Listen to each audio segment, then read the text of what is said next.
ಕನಕದಾಸರಂತೆಯವ್ರಿಗೇನೆ ಉಡುಪಿ ಶ್ರೀಕೃಷ್ಣನ ಮಠಕ್ಕೆ ಹೋಗಿದಾಗ ಬಿಡ್ಲಿಲ್ಲ, ಕೃಷ್ಣನ್ ದರ್ಶನ ಮಾಡಕ್ ಬಿಡ್ಲಿಲ್ಲ.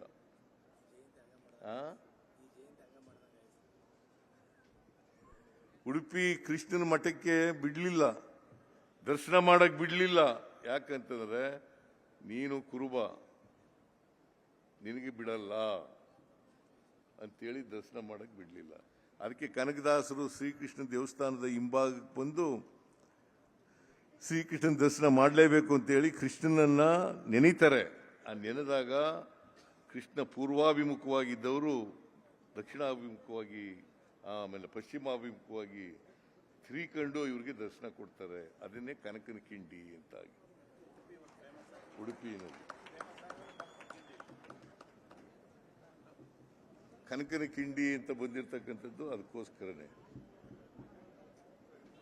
ಆದ್ದರಿಂದ ನಾವು ತಿಳ್ಕೋಬೇಕು, ಇದು ಅನೇಕ ವರ್ಷಗಳ ಕಾಲ ನಡ್ಕೊ ಬಂದ್ಬಿಟ್ಟಿದೆ. ಈ ವರ್ಣಾಶ್ರಮ ಪದ್ಧತಿ ಇದೆಯಲ್ಲ, ಅನೇಕ ವರ್ಷಗಳಿಂದ ನಡ್ಕೊ ಬಂದ್ಬಿಟ್ಟಿದೆ. ಆ ವರ್ಣಾಶ್ರಮ ಪದ್ಧತಿಯಿಂದಲೇ ಬಹುಸಂಖ್ಯಾತ ಜನ ಅಕ್ಷರ ಸಂಸ್ಕೃತಿಯಿಂದ ವಂಚಿತರಾದರು.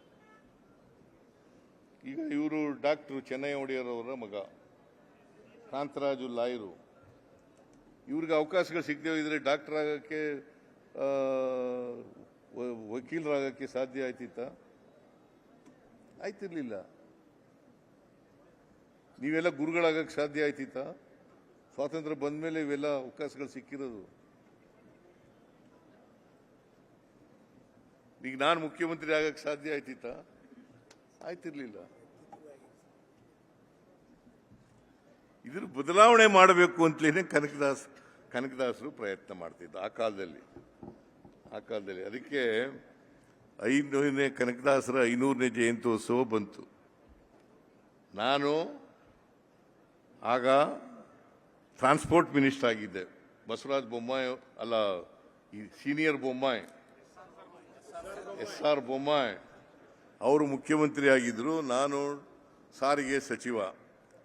ಆಗ ನಾನು ಬೊಮ್ಮಾಯಿ ಅವ್ರಿಗೆ ಹೇಳಿದೆ, ನೋಡಿ ನಾವು ಸರ್ಕಾರದ ವತಿಯಿಂದಲೇ 500ನೇ ಜಯಂತ್ಯೋತ್ಸವನ ಆಚರಣೆ ಮಾಡಬೇಕು, ಇಡೀ ವರ್ಷ ಮಾಡಬೇಕು ಅಂತೇಳಿ ತೀರ್ಮಾನ ಮಾಡಿದೆ. ಇಡೀ ವರ್ಷ, ಬಹುಶಃ ಇಡೀ ವರ್ಷ ಕನಕದಾಸರ ಜಯಂತ್ಯೋತ್ಸವವನ್ನು ಮಾಡಲಿಕ್ಕೆ ತೀರ್ಮಾನ ಮಾಡಿದ್ದು ಬೊಮ್ಮಾಯಿ ಅವರ ಸರ್ಕಾರ, ನಾನು ಸಾರಿಗೆ ಸಚಿವನಾಗಿದ್ದಾಗ ಅಂತಕ್ಕಂಥದ್ದನ್ನು ತಿಳ್ಕೊ. ಅಲ್ಲಿಂದ ಈಚೆಗೆ ಎಲ್ಲ ಕಡೆ ಕನಕದಾಸರ ಜಯಂತ್ಯೋತ್ಸವ ಆಚರಣೆ ಮಾಡಲಿಕ್ಕೆ ಪ್ರಾರಂಭ. ಅದಕ್ಕೆ ಮೊದಲು ಅಲ್ಲಿ ಎಲ್ಲೆಲ್ಲೋ ಒಂದೊಂದು ಕಡೆ ಕನಕದಾಸರ ಜಯಂತ್ಯೋತ್ಸವ ನಡೀತಾ ಇತ್ತು. ಕನಕದಾಸರ ಜಯಂತ್ಯೋತ್ಸವ 500ನೇ ಜಯಂತ್ಯೋತ್ಸವ ಮಾಡಿದ ಮೇಲೆ 1988 ನವೆಂಬರ್ ತಿಂಗಳಲ್ಲಿ 500ನೇ ಜಯಂತ್ಯೋತ್ಸವ ನಡೀತು. ಅದಾದ್ಮೇಲೆ ಎಲ್ಲ ಕಡೆ ಕನಕ ಜಯಂತಿಗಳ ಮಾಡಲಿಕ್ಕೆ ಶುರುವಾಯಿತು, ಸಂಘಟನೆ ಮಾಡಲಿಕ್ಕೆ ಶುರುವಾದದ್ದು. ಆಮೇಲೆ ನಾನು 89ರಲ್ಲಿ ಸೋತೆ. ನಾನು ಸೋತ ಮೇಲೆ ಮಠ ಮಾಡಬೇಕು ಅಂತೇಳಿ ಎಲ್ಲ ಕಡೆ ಓಡಾಡಿ ಮಠ ಮಾಡಲಿಕ್ಕೆ ಪ್ರಯತ್ನವನ್ನು ಮಾಡಿದೆ. ಕನಕದಾಸರ ಮಠ ಇರಲಿಲ್ಲ, ಆಮೇಲೆ ಕಾಗಿನೆಲೆ ಮಠ ಇರಲಿಲ್ಲ. ಕಾಗಿನೆಲೆ ಮಠ ಮಾಡಿದ್ದು ಆಗ ತಾರಕಾನಂದಪುರಿ ಸ್ವಾಮೀಜಿ ಮೊದಲನೇ ಗುರುಗಳಾಗಿ, ಆಮೇಲೆ ಇವರೆಲ್ಲ ನಿರಂಜನಾನಂದಪುರಿ ಸ್ವಾಮೀಜಿ, ಈಶ್ವರಾನಂದಪುರಿ ಸ್ವಾಮೀಜಿ, ಇವರೆಲ್ಲ ಸ್ವಾಮೀಜಿಗಳಾದದ್ದು. ಅದೇನೇ ಇರಲಿ, ನಾನು ಅದ್ರ ಬಗ್ಗೆ ಹೆಚ್ಚು ಮಾತಾಡಕ್ಕೆ ಹೋಗಲ್ಲ. ಒಟ್ಟಾರೆ ಕನಕದಾಸರು ಈ ಸಮಾಜದಲ್ಲಿ ಬದಲಾವಣೆಯಾಗಿ ನಾವೆಲ್ಲರೂ ಕೂಡ ಮನುಷ್ಯರಾಗಿ ಬದುಕ್ತಕ್ಕಂಥ ವ್ಯವಸ್ಥೆ ಬರಬೇಕು. ಬಸವಣ್ಣವರು ಬಯಸಿದ್ದು ಅದೇನೆ, ಅಂಬೇಡ್ಕರ್ ಬಯಸಿದ್ದದೇನೆ, ಬುದ್ಧ ಬಯಸಿದ್ದದೇನೆ, ಗಾಂಧೀಜಿ ಬಯಸಿದ್ದದೇನೆ. ರೇವಣ್ಣ ಯಾಕೆ ಇದು ಎದ್ಬತ್ತಾ ಇದೆಯಾ? ಏನ್ ಪ್ರೊಟೆಸ್ಟ್ ಮಾಡ್ತಾ ಇದೆಯಾ? ಮತ್ತೆ ಕೂತು ಮತ್ತೆ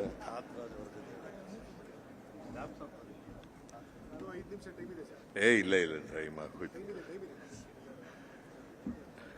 ಇಲ್ಲ, ನಾನು ಇಲ್ಲಿ ಹೋಗ್ಬೇಕಲ್ಲ. ಸೊ ಅದರಿಂದ ನೀವೆಲ್ಲ ಕನಕದಾಸರ ಜಯಂತ್ಯೋತ್ಸವವನ್ನು ಆಚರಣೆ ಮಾಡಿ ಕನಕದಾಸರ ವಿಚಾರಗಳನ್ನು ತಿಳ್ಕೊಳ್ತಕ್ಕಂಥ ಪ್ರಯತ್ನ ಮಾಡ್ತಾ ಇರ್ತಕ್ಕಂಥದ್ದು ಸ್ವಾಗತಾರ್ಹವಾದಂಥ ವಿಚಾರ. ಈ ಕನಕ ಜಯಂತ್ಯೋತ್ಸವವನ್ನು ಮಾಡಿರ್ತಕ್ಕಂಥ ಎಲ್ಲ ಸಂಘಟಕರಿಗೆ ಶ್ರೀನಿವಾಸ, ಮಂಜುನಾಥ್, ಜಯಣ್ಣ, ಲಿಂಗರಾಜ್, ಆಮೇಲೆ ಯಾರು ನಮ್ಮ ಗೋಣಪ್ಪ, ಅರವಿಂದು ಎಲ್ಲ ಸೇರ್ಕೊಂಡಿದ್ದೀರಿ. ಎಲ್ಲ ಜಿಲ್ಲೆಯವರೆಲ್ಲ ಸೇರ್ಕೊಂಡಿದ್ದೀರಿ. ಬಹಳ ಸಂತೋಷ. ಇನ್ನೊಂದು ಸಾರಿ ಮಾಡುವಾಗ, ಮುಂದಿನ ವರ್ಷ ಕನಕ ಜಯಂತಿ ಮಾಡುವಾಗ ಹೆಚ್ಚು ಜನ ಎಲ್ಲ ಜಿಲ್ಲೆಯವರೆಲ್ಲ ಒಗ್ಗಟ್ಟಾಗಿ ಹೆಚ್ಚು ಜನ ಸೇರ್ಕೊಂಡು ಮಾಡಿ ಅಂತೇಳಿ. ಯಾಕಂತಂದ್ರೆ ನಮ್ಮಲ್ಲಿ ಇನ್ನೂ ಜಾಗೃತಿ ಬರಬೇಕು.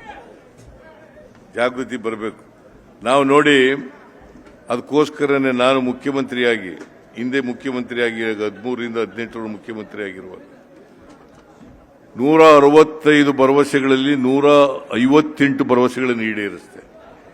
ಈಗ ಗ್ಯಾರಂಟಿ ಯೋಜನೆಗಳನ್ನು ಜಾರಿ ಕೊಟ್ಟಿದ್ದೀವಿ.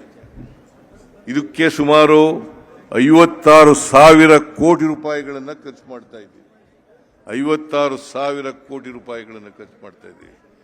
ಯಾಕಂತಂದ್ರೆ ಈ ಕಾಂಗ್ರೆಸ್ ಪಕ್ಷ ಯಾವಾಗಲೂ ಕೂಡ, ಮತ್ತೆ ನಾನು ವಿಶೇಷವಾಗಿ ಕಾಂಗ್ರೆಸ್ ಪಕ್ಷದ ಮುಖ್ಯಮಂತ್ರಿಯಾಗಿ ಸಮಾಜವನ್ನ ಒಟ್ಟುಗೂಡಿಸ್ತಕ್ಕಂಥ ಪ್ರಯತ್ನ ಮಾಡ್ತಾ ಇದ್ದೀನಿ ಹೊರತು ಸಮಾಜವನ್ನ ಒಡಿತಕ್ಕಂಥ ಪ್ರಯತ್ನವನ್ನ ಮಾಡ್ತಾ ಇಲ್ಲ.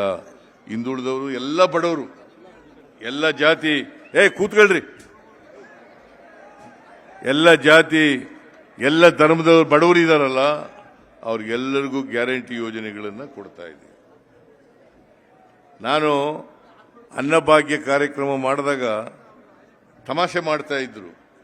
ಸಿದ್ದರಾಮಯ್ಯನವರು ಎಲ್ರಿಗೂ ಫುಕ್ಕಟೆಯಾಗಿ ಅಕ್ಕಿ ಕೊಟ್ಬಿಟ್ಟು ಸೋಮಾರಿಗಳು ಮಾಡಿಬಿಡ್ತಾರೆ, ಅವ್ರೇನು ಕೆಲಸ ಮಾಡಕ್ ಬರಲ್ಲ ಇನ್ನು ಅಂತ ಹೇಳ್ತಾ ಇದ್ರು. ನಾನು ಹೇಳಿದೆ, ಬಹಳ ಜನ ಈ ಸಮಾಜದಲ್ಲಿ ಕೂತ್ಕೊಂಡು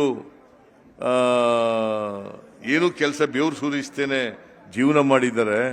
ಅವರೆಲ್ಲ ಕೆಲಸ ಮಾಡಲಿ, ಪಾಪ ದುಡಿದು ಸಾಕಾಗಿರೋರೆಲ್ಲ ರೆಸ್ಟ್ ತಗೊಳ್ಳಿ ಅಂತ ಹೇಳಿದ್ದೆ ನಾನು ಅಸೆಂಬ್ಲಿನಲ್ಲಿ ಹೇಳಿ. ಸೊ ಆ ಕಾರಣದಿಂದ ಇವತ್ತು ಕನಕದಾಸರ ದಾರಿನಲ್ಲಿ ನಡೀತಕ್ಕಂಥ ಪ್ರಾಮಾಣಿಕ ಪ್ರಯತ್ನವನ್ನ ಮಾಡ್ತಾ ಇದ್ದೇನೆ. ಬಸವಣ್ಣವರು ನಡೆದಂಥ ದಾರಿನಲ್ಲಿ ನಡೀತಕ್ಕಂಥ ಪ್ರಾಮಾಣಿಕ ಪ್ರಯತ್ನವನ್ನು ನಡೀತಾ ಇದ್ದೇನೆ. ನಾರಾಯಣ ಗುರು ನಡೆದಂಥ ದಾರಿನಲ್ಲಿ ನಡೀತಕ್ಕಂಥ ಪ್ರಾಮಾಣಿಕ ಪ್ರಯತ್ನವನ್ನು ನಡೀತಾ ಇದ್ದೇನೆ. ಅಂಬೇಡ್ಕರ್ ಅವರು ನಡೆದಂಥ ದಾರಿನಲ್ಲಿ ನಡೀತಕ್ಕಂಥ ಪ್ರಯತ್ನವನ್ನು ಮಾಡ್ತಾ ಇದ್ದೇನೆ. ಅದಕ್ಕೆ ನಿಮ್ಮೆಲ್ಲರ ಬೆಂಬಲ ಇರಬೇಕು,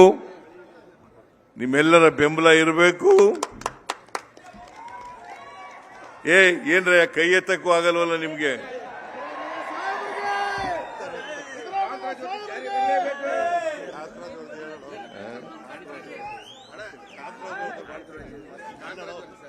ಹೇಳಿದ್ದೀನಿ ನಾನು ಈಗಾಗಲೇ. ಕಾಂತರಾಜು ವರದಿ ಜಾರಿಯಾಗಬೇಕು ಅಂತೇಳಿ ಬಹಳ ವರ್ಷಗಳಿಂದ ಒತ್ತಾಯ ಇದೆ. ನಾನು ಈಗಾಗಲೇ ಕಳೆದ ಬಜೆಟ್ ಕ್ಯಾಬಿನೆಟ್ ಮೀಟಿಂಗ್ನಲ್ಲಿ ಕಾಂತರಾಜ್ ವರದಿ ಈಗಾಗಲೇ ಸರ್ಕಾರ ತಗೊಂಡಿದೆ. ಅದನ್ನ ಮುಂದಿನ ಕ್ಯಾಬಿನೆಟ್ ಸಭೆಯಲ್ಲಿ ಅದನ್ನ ಇಟ್ಟು ಚರ್ಚೆ ಮಾಡ್ತೇವೆ ಅಂತಕ್ಕಂಥ ಮಾತುಗಳನ್ನು ಹೇಳಲಿಕ್ಕೆ ಬಯಸ್ತಾ ಇದ್ದೇನೆ. ನಾವು ಜಾತಿ ಗಣತಿ ಪರವಾಗಿರ್ತಕ್ಕಂಥವ್ರು. ಯಾಕಂತಂದ್ರೆ ಜಾತಿಯ ಆಧಾರದ ಮೇಲೇನೆ ಬಡವರನ್ನ, ಬಲ್ಲಿದರನ್ನ ಗುರುತಿಸ್ತಕ್ಕಂಥ ಕೆಲಸ ಆಗಬೇಕಾಗ್ತದೆ. ಅದರ ಆಧಾರದ ಮೇಲೇನೆ ಕಾರ್ಯಕ್ರಮಗಳನ್ನು ರೂಪಿಸಬೇಕಾಗ್ತದೆ. ಅದಕ್ಕೋಸ್ಕರ ಸಮಾಜದಲ್ಲಿ ಸಮಾನತೆಯನ್ನು ತರಬೇಕಾದ್ರೆ ಇವೆಲ್ಲ ಅತ್ಯಂತ ಅವಶ್ಯ ಅಂತಕ್ಕಂಥ ಮಾತುಗಳನ್ನು ಹೇಳಿ, ನಮ್ಮ ಸರ್ಕಾರ ಜಾತಿ ಗಣತಿ ಪ್ರಕಾರ ಏನೀಗ ಕಾಂತರಾಜ್ ಅವರ ವರದಿ ಇದೆ, ಆ ವರದಿಯನ್ನ ಅನುಷ್ಠಾನ ಮಾಡಲಿಕ್ಕೆ ಪ್ರಾಮಾಣಿಕ ಪ್ರಯತ್ನವನ್ನು ಮಾಡ್ತೇವೆ ಅಂತಕ್ಕಂಥ ಮಾತುಗಳನ್ನು ಹೇಳಿ ನನ್ನ ಮಾತುಗಳನ್ನು ಮುಗಿಸ್ತೇನೆ. ನಿಮ್ಮೆಲ್ಲರಿಗೂ ಕನಕದಾಸರ ಜಯಂತ್ಯೋತ್ಸವದ ಶುಭಾಶಯಗಳನ್ನು ಕೋರಿ ನನ್ನ ಮಾತನ್ನು ಮುಗಿಸ್ತೇನೆ.